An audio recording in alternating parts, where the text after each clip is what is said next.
गजाननं भूतिगणादिसेवितं कपित्थजम्बूफलचारुभक्षणम् उमासुतं शोकविनाशकारिकं नमामि विघ्नेश्वर पादपंकजम्। भक्तजनों, आज सुनिए श्री सत्यनारायण व्रत कथा। कथा प्रारंभ करने से पहले आप सभी से अनुरोध है, कमेंट बॉक्स में सत्यनारायण भगवान की जय जरूर लिखिएगा। हे श्री सत्यनारायण भगवान, आपके चरणों में कोटि कोटि प्रणाम है। इस कथा को कहने सुनने वाले सभी भक्तों की मनोकामना पूरी करना, सभी भक्तों पर अपना आशीर्वाद बनाए रखना। सुंदर काशीपुरी नगर में एक अत्यंत निर्धन ब्राह्मण रहा करता था। भूख प्यास से परेशान वह धरती पर यहाँ वहाँ घूमता रहता था। ब्राह्मणों से प्रेम करने वाले भगवान ने एक दिन ब्राह्मण का वेश धारण करके उसके पास जाकर पूछा, हे ब्राह्मण, रोज तुम दुखी होकर धरती पर ऐसे क्यों घूमते हो? वह दीन ब्राह्मण बोला, मैं निर्धन ब्राह्मण हूँ, भिक्षा के लिए धरती पर घूमता हूँ। हे भगवान, अगर आप इसका कोई उपाय जानते हो तो बताइए। वृद्ध ब्राह्मण कहने लगे, सत्यनारायण भगवान मनोवांछित फल देने वाले हैं, इसलिए तुम उनकी पूजा करो। इसे करने से मनुष्य सभी दुखों से मुक्त हो जाता है। वृद्ध ब्राह्मण बनकर आए सत्यनारायण भगवान उस निर्धन ब्राह्मण को व्रत का सारा विधान बताकर अंतर्ध्यान हो गए। वह ब्राह्मण मन ही मन सोचने लगा कि जिस व्रत को वृद्ध ब्राह्मण करने को कहकर गया है, मैं उसे अवश्य करूंगा। ऐसा निश्चय करने के बाद उसे रात में नींद नहीं आई। वो सवेरे उठकर सत्यनारायण भगवान के व्रत का निश्चय करके भिक्षा के लिए चला गया। उस दिन निर्धन ब्राह्मण को भिक्षा में बहुत सारा धन मिला, जिससे उसने बंधु बांधवों के साथ मिलकर श्री सत्यनारायण भगवान का व्रत संपन्न किया। व्रत संपन्न करने के बाद वह निर्धन ब्राह्मण हर तरह के दुखों से छूट गया और अनेक प्रकार की संपत्तियों से युक्त हो गया। उस समय से वह ब्राह्मण हर माह इस व्रत को करने लगा।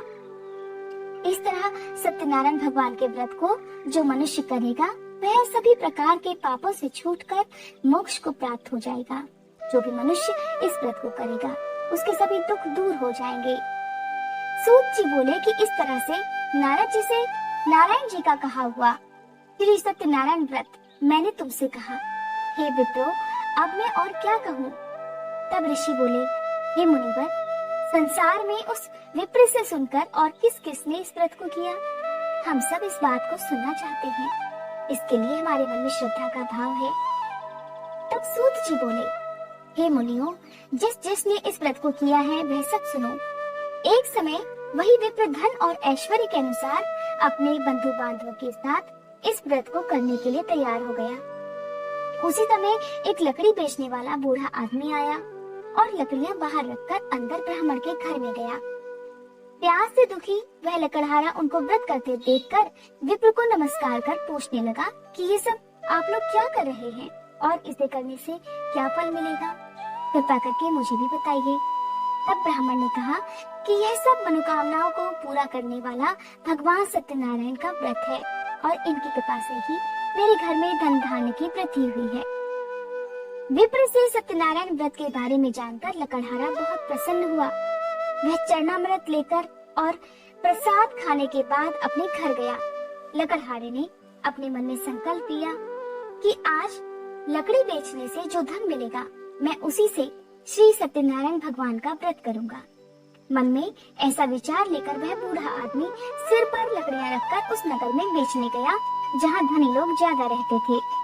उस नगर में उसे अपनी लकड़ियों का दाम पहले से 4 गुना अधिक मिला।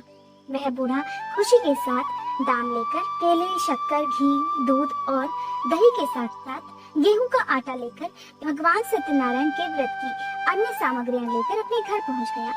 वहां उसने अपने बंधु बांधवों को बुलाकर विधि विधान से सत्यनारायण भगवान की पूजा की और व्रत किया। इस व्रत के प्रभाव से वह बूढ़ा लकड़हारा धन, पुत्र आदि से युक्त होकर संसार के समस्त सुख भोग कर अंतकाल में वैकुंठ धाम चला गया। श्री सूत जी महाराज आगे बोले, हे श्रेष्ठ मुनियों, अब आगे की कथा कहता हूँ। पहले समय में उल्कामुख नाम का एक बुद्धिमान राजा था। वह सत्यवक्ता और जितेंद्रिय था। वह रोज मंदिरों में जाता और निर्धनों को धन देकर उनके सभी कष्ट दूर करने का प्रयास करता था।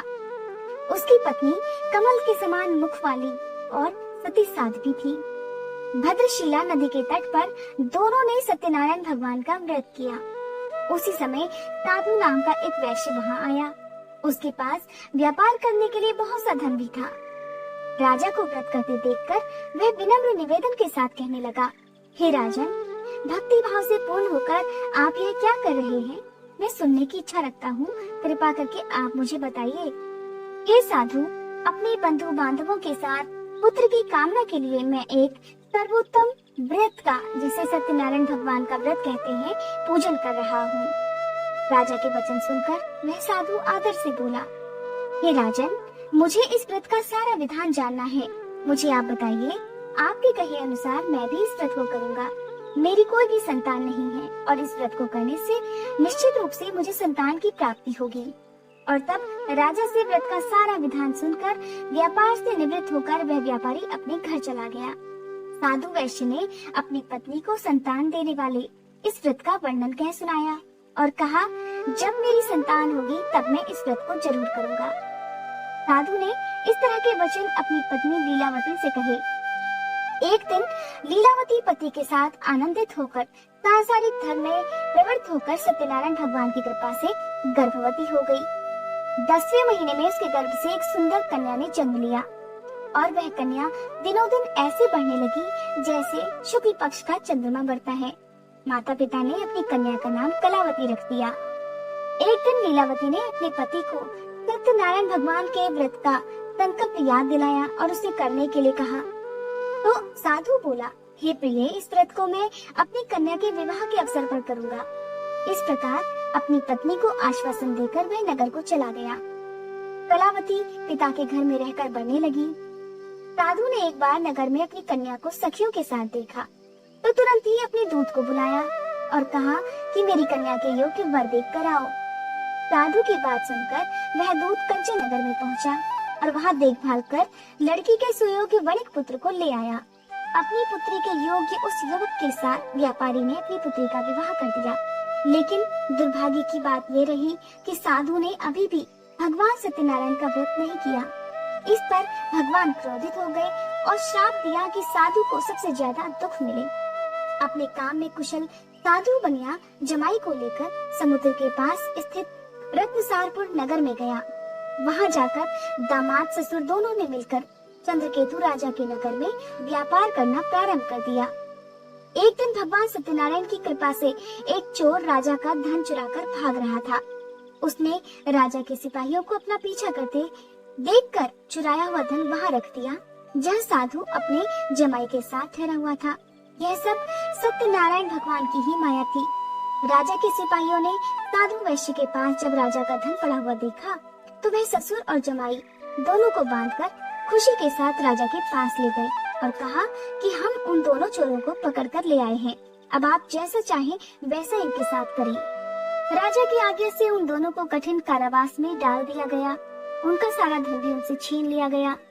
इस तरह सत्यनारायण भगवान के श्राप से साधु की पत्नी भी बहुत दुखी हुई। घर में जो भी धन रखा था उसे चोर चुरा कर ले गए। अब शारीरिक और मानसिक पीड़ा और भूख प्यास से अति दुखी होकर अन्न की चिंता में कलावती ब्राह्मण के घर गई। वहां उसने श्री सत्यनारायण भगवान का व्रत होते हुए देखा, फिर कथा भी सुनी। वह प्रसाद ग्रहण कर रात को घर वापस आ गई। माँ ने कलावती से पूछा, हे पुत्री, अब तक तुम कहाँ थी? तुम्हारे मन में क्या है? तब कलावती ने अपनी माँ से कहा, हे माँ, मैंने एक ब्राह्मण के घर में श्री सत्यनारायण भगवान का व्रत देखा है। कन्या के वचन सुनकर लीलावती भगवान के पूजन की तैयारी करने लगी। लीलावती ने परिवार और सभी रिश्तेदारों के साथ मिलकर भगवान सत्यनारायण की पूजा की और व्रत किया और उनसे वरदान मांगा कि मेरे पति और जमाई शीघ्र ही घर आ जाएं। साथ ही यह भी प्रार्थना की, हम सबके किए हुए अपराधों को क्षमा कीजिए। श्री सत्यनारायण भगवान इस व्रत से संतुष्ट हो गए और राजा चंद्रकेतु को सपने में दर्शन देकर कहने लगे, हे राजन, तुम उन दोनों वैश्यों को छोड़ दो और तुमने उनका जो धन लिया है उसे भी वापस कर दो। अगर तुमने ऐसा नहीं किया तो मैं तुम्हारा सारा धन और राज्य, संतान सभी को नष्ट कर दूंगा। राजा को स्वप्न में ऐसा कहकर वह अंतर्ध्यान हो गए। सुबह उठकर राजा ने सभा में अपना सपना सुनाया और फिर बोले कि वणिक पुत्र को कारावास से मुक्त कर सभा में लाया जाए। दोनों ने आते ही राजा को प्रणाम किया। राजा मीठे स्वर में बोला, हे महानुभावों, भाग्यवश ऐसा कठिन दुख तुम्हें प्राप्त हुआ है, लेकिन अब तुम्हें डरने की कोई भी बात नहीं है। ऐसा कहकर राजा ने उन दोनों को नए वस्त्र आभूषण पहनाए और उनका जितना धन लिया था उसे दोगुना कर वापस भी कर दिया। इस प्रकार दोनों वैश्य खुशी खुशी अपने नगर को चलने लगे। कुछ दूर निकले ही थे कि दंड वेशधारी श्री सत्यनारायण भगवान उनके रास्ते में आए और उनसे पूछा, हे साधु, तुम्हारी नाव में क्या है? तब वह हंसता हुआ बोला, हे दंडी, आप क्यों पूछते हो? क्या धन लेने की इच्छा है? मेरी नाव में तो बेल और पत्ते भरे हुए हैं। वैश्य के ऐसे कठोर वचन सुनकर भगवान बोले, तुम्हारा वचन सत्य हो। दंडी ऐसे वचन कहकर वहां से दूर चले गए। कुछ दूर जाकर वह समुद्र के किनारे बैठ गए। दंडी के जाने के बाद साधु वैश्य ने अपने नित्य कर्म निपटाए और उसके बाद जब नाव को ऊंची उठता हुआ देखा तो वे हैरान रह गए। नाव में जब उन्होंने जाकर देखा तो बेल पत्ते भरे हुए थे। अपनी सोना चांदी सब रुपए पैसों को बेल पत्तों में बदला हुआ देखकर वह मूर्छित होकर जमीन पर गिर पड़ा। जब उसे होश आया तो वह अत्यंत शोक में डूब गया। तब उसका दामाद बोला कि हे पिताजी, आप शोक मत मनाइए, यह दंडी का श्राप है, इसलिए हमें उनकी शरण में जाना चाहिए।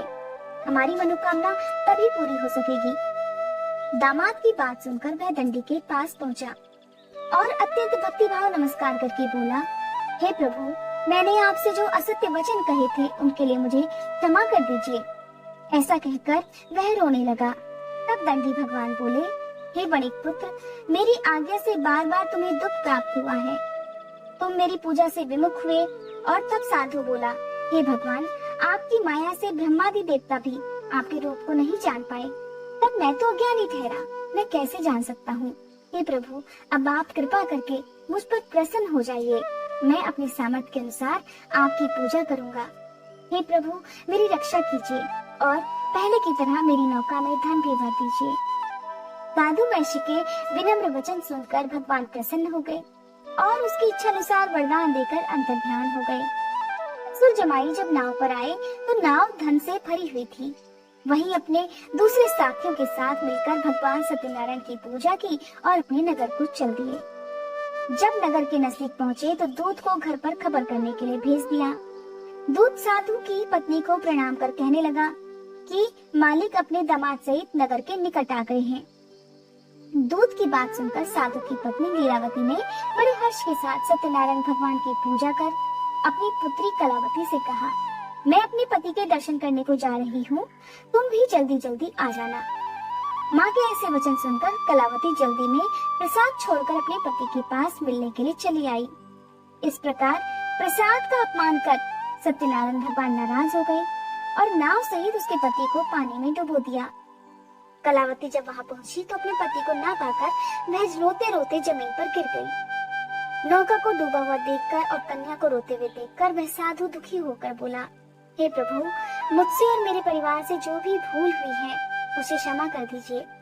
और इस प्रकार वह भी रोने लगा। तब साधु के दीन वचन सुनकर श्री सत्यनारायण भगवान प्रसन्न हो गए और तभी आकाशवाणी हुई, हे साधु, तेरी कन्या मेरे प्रसाद को छोड़ कर आई है, इसलिए उसका पति अदृश्य हो गया है। अगर वह घर जाकर प्रसाद खाकर वापस लौटे तो इसका पति अवश्य वापस मिल जाएगा। ऐसी आकाशवाणी सुनकर कलावती घर पहुंचकर प्रसाद खाकर फिर से वापस आई। उसके बाद जब उसने अपने पति को सही सलामत देखा तो सबने मिलकर अपने बंधु बांधवों के साथ श्री सत्यनारायण भगवान का विधि विधान व्रत किया और पूजा की। इस प्रकार इस लोक में सुख भोग कर वह सब अंत में स्वर्ग को चले गए। बोलो सत्यनारायण भगवान की जय। दोस्तों, यह थी सत्यनारायण भगवान की कथा। अगर आपको ये कथा पसंद आई हो तो कमेंट बॉक्स में सत्यनारायण भगवान की जय लिखने के साथ साथ मेरे चैनल को सब्सक्राइब करना मत भूलिएगा।